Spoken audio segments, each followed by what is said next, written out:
are some drawings that I did last week. Eventually something will appear, but until then I am happy to wait. Maybe that is me thinking aloud about the process that I'm actually involved in.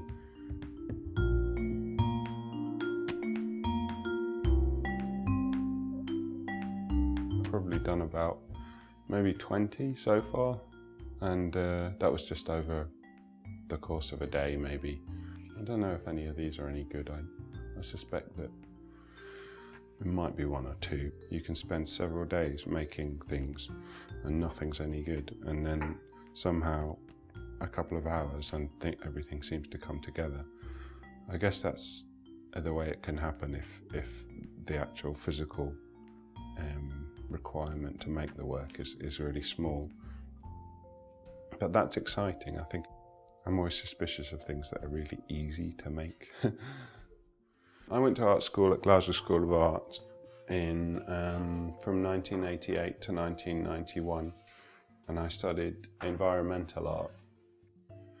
I wanted to be an artist, but at that time I didn't really know that there was any career, that there was such a career as an artist.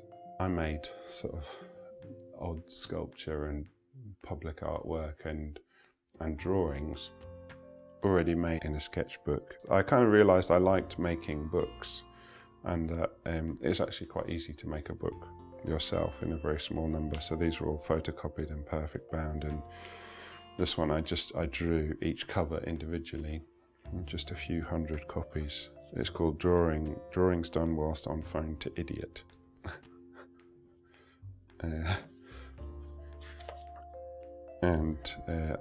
I made the Armpit Press was my imprint.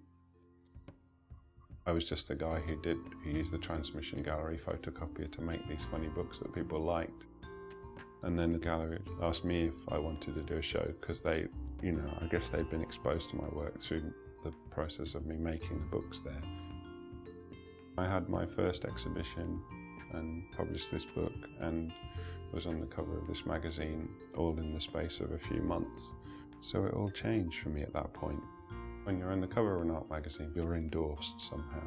So people think that you're a famous artist, even though, I didn't really feel like a famous artist or a successful artist.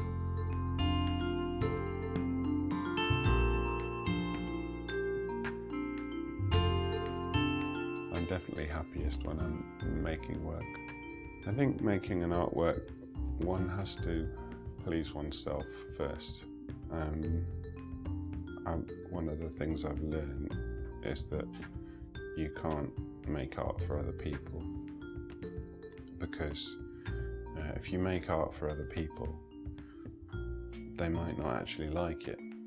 And if you're making it for other people, you probably don't like it. So at least if you make it for yourself, one person's going to be happy.